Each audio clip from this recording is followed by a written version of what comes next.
Hello and welcome, I'm Chris Hall and this is the Timeshift. As you can probably tell from last week, the overall picture quality has significantly improved as I have got a new light bulb! Hooray! Granted, that doesn't mean much to you out there watching this, but you know, it makes me feel a little bit happier, especially as I can see what I'm doing now and I don't have to dick around in post-processing to make this all look a little bit better.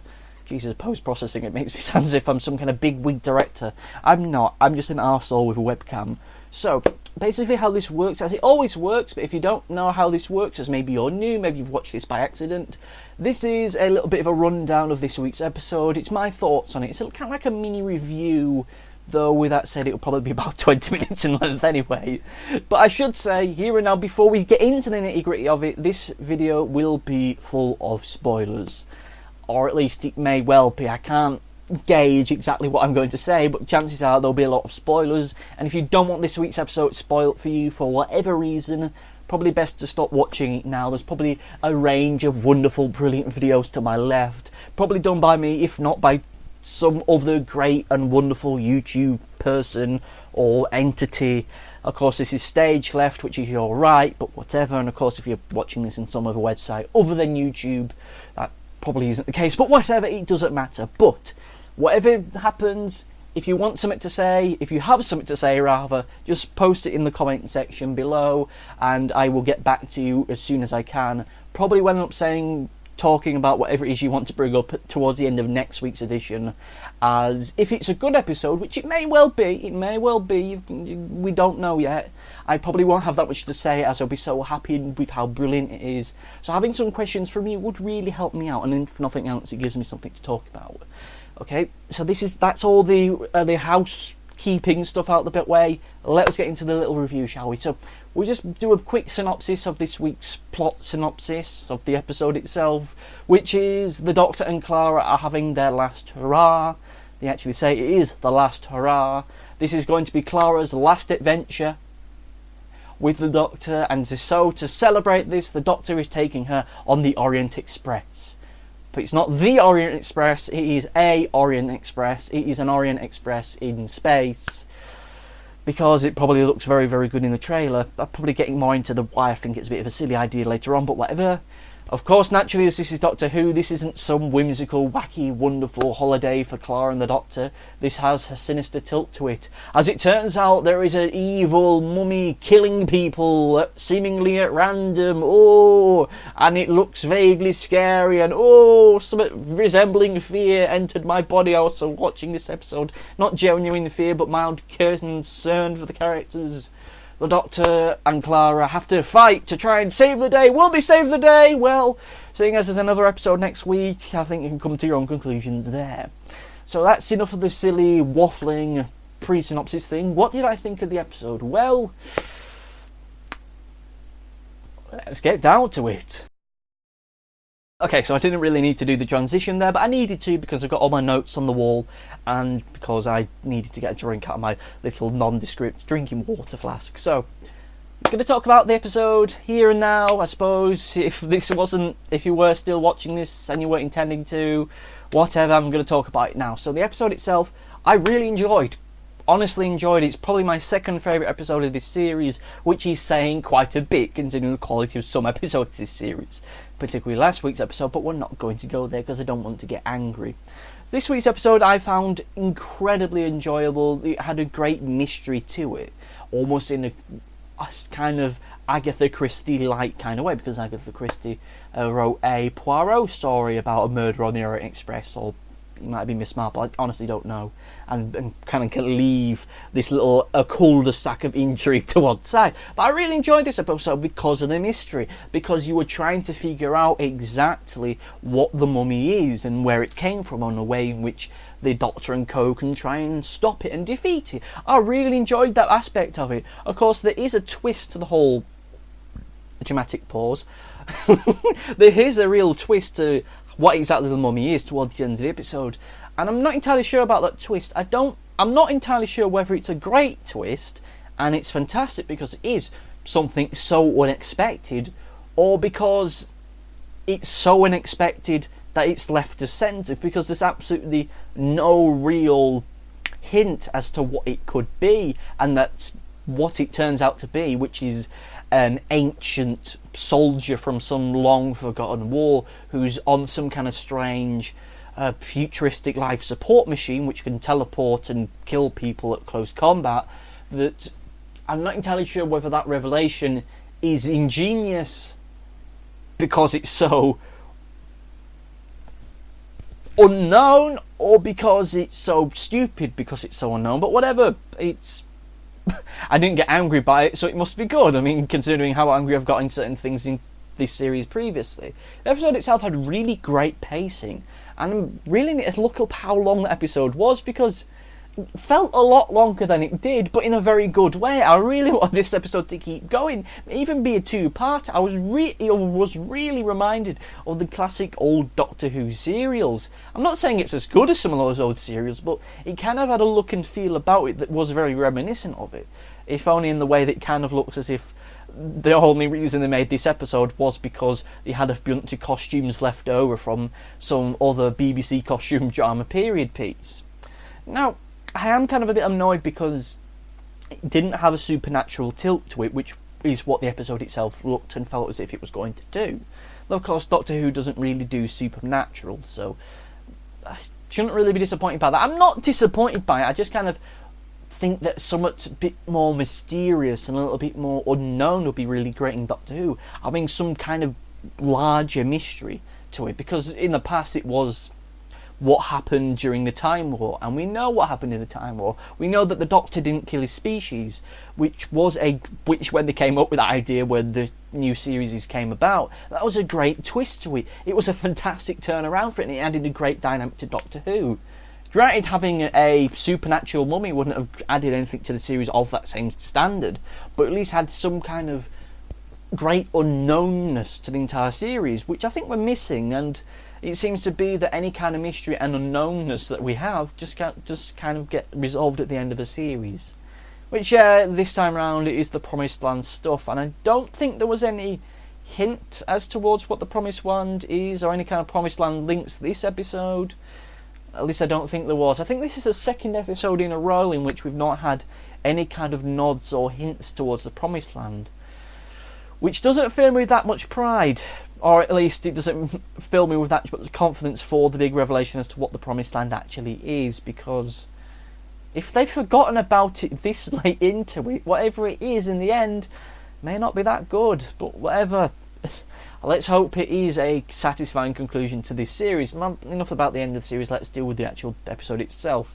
Now, within this episode there is a great moral ambiguity to it. The whole way in which the Doctor and everyone tries to find a way to defeat the mummy is effectively having to sacrifice people to it. The mummy can only be seen to the person it's about to kill, and that person then has 66 seconds before they're killed by the mummy. You can't escape from it because it can teleport to you, so there's absolutely nothing you can do once it's seen you. So the only way they can gather any kind of information from it is from the dying 60 seconds or so of whoever it's locked onto, which means that the Doctor has effectively got to kill people in order to come to a satisfactory conclusion. And the Doctor's willingness to kill people off is something that once again is very troubling for Clara.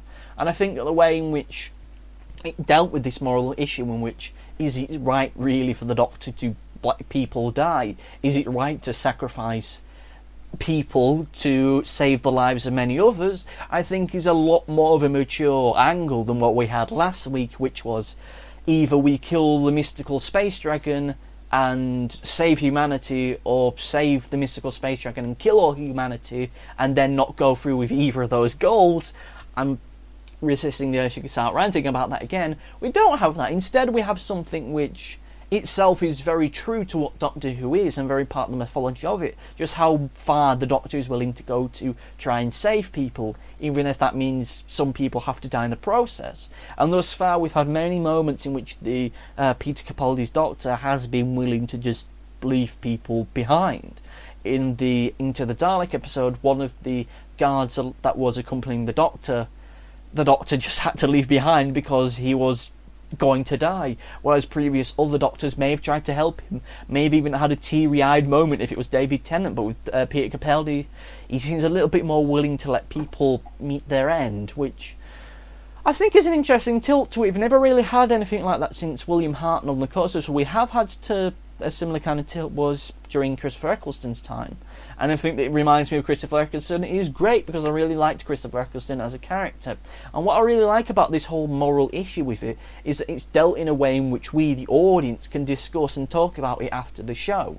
In which people like myself who are doing these YouTube videos can discuss it and discuss whether or not it's right for the Doctor to do this, to discuss Clara's reaction to it. Should Clara be angry about it? Should Clara just use this as more evidence as why she's not fit to work with the Doctor anymore? I mean, by not fit, I mean like it conflicts with her own moral understanding and her own morality. These are all things that we, the audience, can go away and talk about. Whereas last week we didn't have that, as the characters did the talking for us. And I hate that in movies and TV shows and video games in which we have these big moral decisions to have to be made, and when they are being made, all the action in whatever genre it is, in whatever medium it is, just comes to a complete stop, and the characters just start to discuss about how horrible the situation is. Whereas that should be stuff that we, the audience, are doing.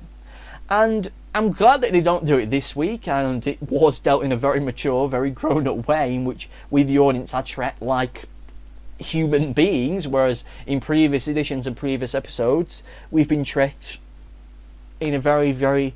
I wasn't going to say like children, because children aren't that stupid. Children could look at stuff like last week's episode and just kind of go, hang on a minute, as much as I did, but with more swearing last week. Now, one of the things that did really kind of annoy me and did worry me towards the start of the episode was just how easily they seemingly swept over the fact that this episode was supposed to be Clara's last hurrah. Well, that's what they say. It's this week, it's Clara's last hurrah. This adventure is going to be my last hurrah. Whereas last week it was pretty much said, right, Clara's not going to be in it for a while, if ever. So this week's episode, we'll see what happens. And I don't think we even saw her in the trailer. So the fact that they go from, well, Clara goes from hating the Doctor to being a little bit chummy with him, I find rather strange. And of course this could be the fact that this is a guest written episode. At least I think it's guest written. I haven't had a chance to look into this. And if it is guest written, then I think it's more evidence that we need to stop having guest written episodes, because it does mess with the whole story flow and the continuity. We've got to remember last week we had Courtney in the episode, who was at least built up from the episode prior to that as she was going to be some kind of companion, where seemingly she was just a surrogate for those two annoying children we had in the theme park episode with Matt Smith. And whilst they do touch upon the argument that Clara and the Doctor had last week, it doesn't really influence events that much. So at the end of the episode, when Clara is really geared up to start adventuring the Doctor again, it kind of makes the whole argument from last week feel a little bit out of place and odd, which it shouldn't be, because I think out of the whole sorry mess that was last week's episode, that argument that Clara had with the Doctor, at least Clara shouting at the Doctor, because I don't think the Doctor did that much arguing back, I thought was a fantastic moment. And like I said last week, had that been the final bit for Clara, had this been how she was going to end the episode, that I think would be a fantastic way to end it, even if the episode that it comes from is shit. Because it would be a different way for a character to leave Doctor Who. In the past it's been because they've been killed off, though that's incredibly rare, or it's because the character has just become a little bit bored of travelling with the Doctor, as bored as one can be, travelling time and space. I don't think anyone realistic would be bored with it.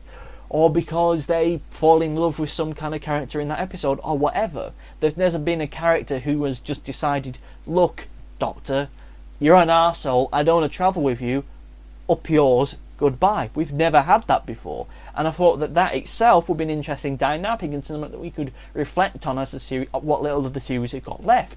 Sure, she may make an appearance in the final episode. Sure, the Doctor may have a string of effectively one-night stands with various different guest companions, but at least it'll be something new and different.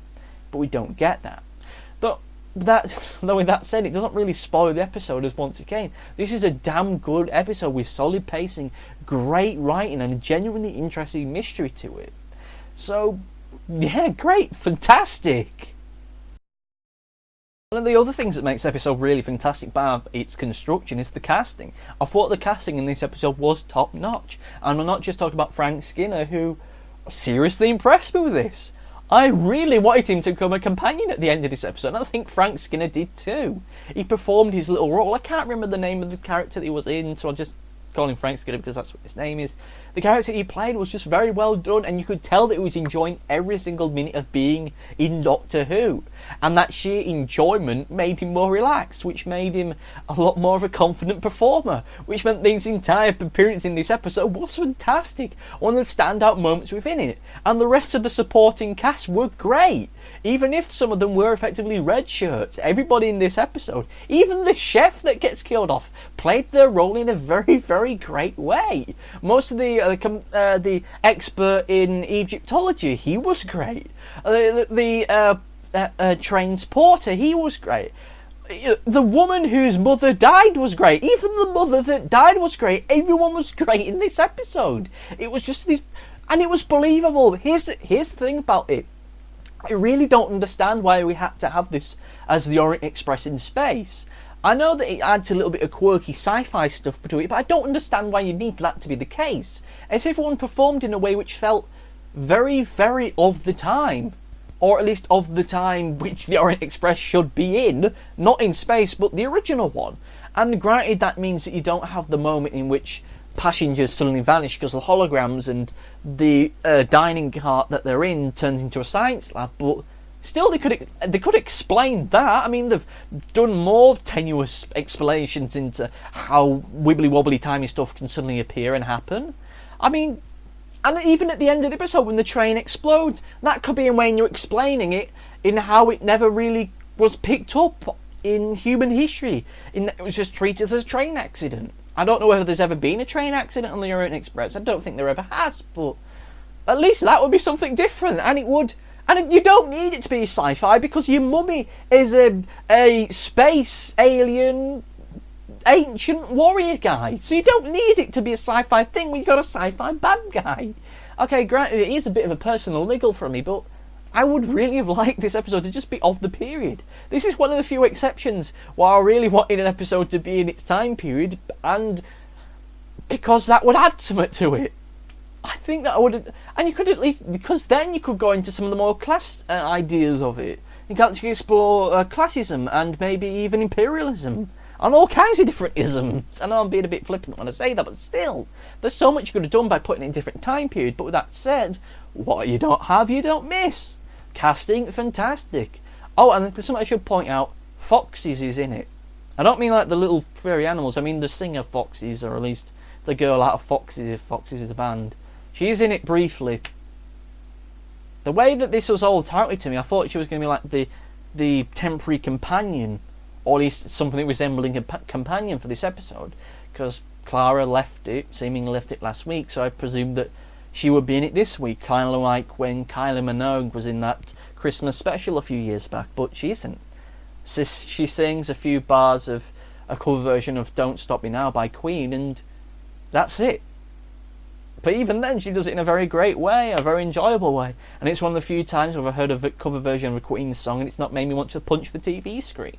Which, considering that I had to sit through the tail end of the X Factor before I could watch Doctor Who, is a very, very big, miraculous thing. Fantastic. Well, casting, great, fantastic. Don't have to say anything more about it, of course.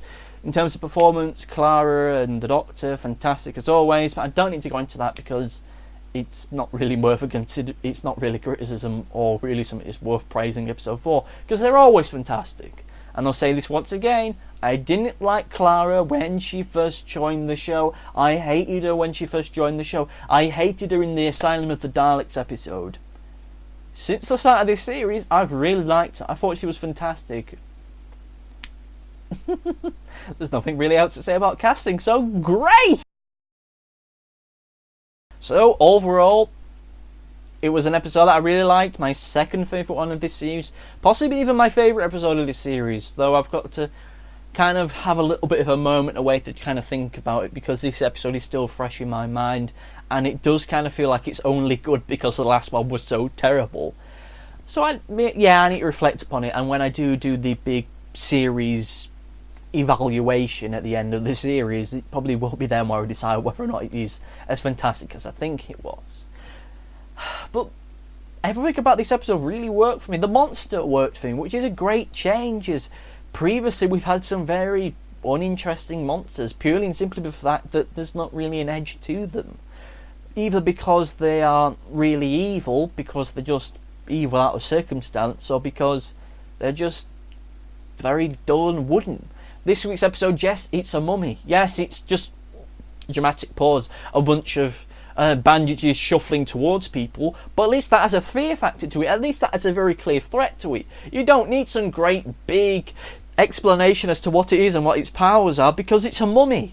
Mummies have been part of cinema for nearly 100 years, and we know that they're not nice people, generally speaking, apart from the odd novelty comedy here and there.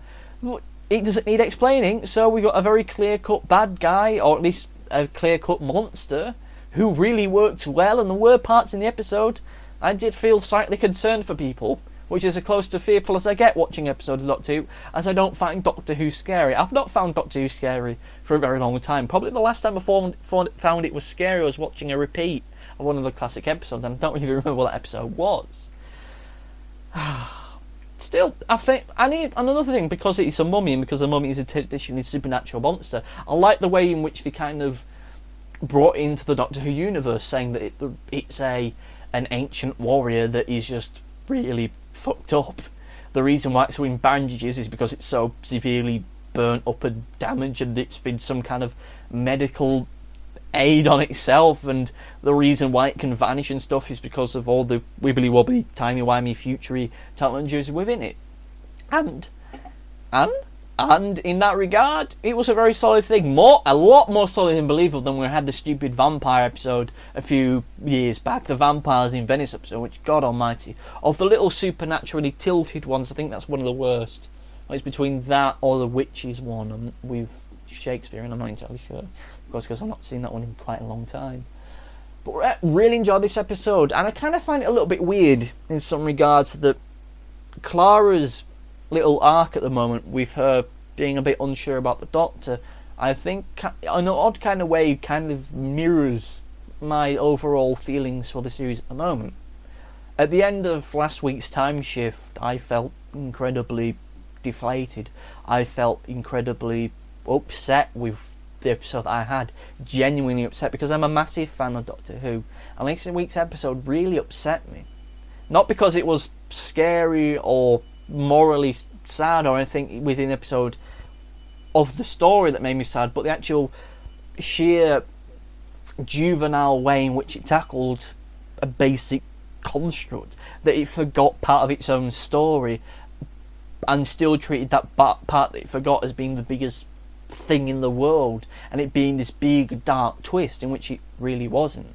It was something of totally non-consequence, and I felt very angry at the fact that they'd done some incredibly stupid writing decisions with that episode.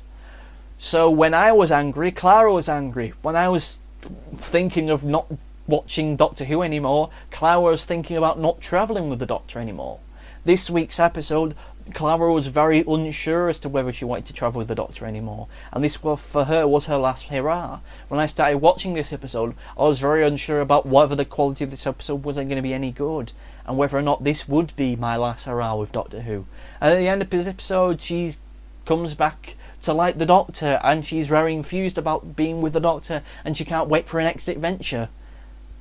I'm not as enthusiastic as her, but I'm a little bit more optimistic now. I mean, I'm not going to dwell on the previous episode any more than I need to, but still, I was on the thinnest of thin ice here. If this week's episode had been as bad as I thought it was going to be, that would have been it. This would have been the last Doctor Who Timeshift video that I'd do, and this would have been the last episode of Doctor Who I'd have ever watched. I know for some people that may seem a little bit silly, but let's be honest, Doctor Who is capable of bigger and better things, and sometimes it does. We've got a great talented crew of writers and actors and performers within it, and they really shouldn't be turning out such terrible episodes, guest written episode or not. It's a fact that we had an episode which was just, for me, so clumsily written and so poorly put together, just felt like the biggest insult ever. And the fact that we have an episode this week which is a lot more satisfactory does renew my hope with it. And I do look forward to next week's episode. Next week's episode is going to be a scary episode. Bearing in mind that the last scary episode that we had was Listen, which I found to be a little bit... I didn't find it at all scary. I didn't find it scary as many people did. And I didn't enjoy it as much as everyone else did. I really like the direction that it was going for. I really like the pace and the tone of it, and I kind of wish that more episodes of Doctor Who that we've had subsequently were like that, but of course we don't.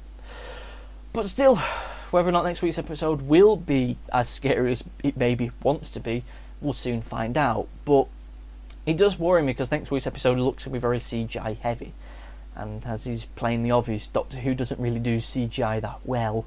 There's kind of a part of me that really wishes that we were in the classic age of Doctor Who, in which everything was practical effects, even if those practical effects were made out of bubble wrap and condoms in some of the episodes. Granted, we probably will never have practical effects to the same degree, but I kind of find that odd. Practical effects seem to be coming back in a bit of a big way, or at least they will do in a few months' time, so whatever, that's just my own personal naggle, so we don't have to worry about that. So next week's episode could be fantastic, could be crap, we'll soon find out. I'm a little bit more optimistic, but what do you think?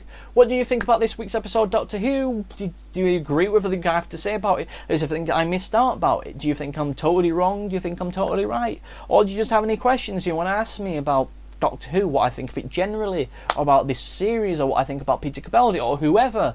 Just leave a message in the comment section of whatever website you're watching this on, and I will cover them next week's episode if next week's episode is great. Or, actually no, I'll cover them anyway. I'll respond to them anyway next week whether or not the episode's any good. It just means that if next week's episode is particularly good and I have considerably less to talk about, then at least I have something to fall back on, but whatever. I hope you've enjoyed this little thing, however long it was. I don't honestly know because I don't have an accurate clock around me for anything, and even the one on my computer is at all accurate, so with nothing else to say, I'll just say to you, thank you for watching and goodbye.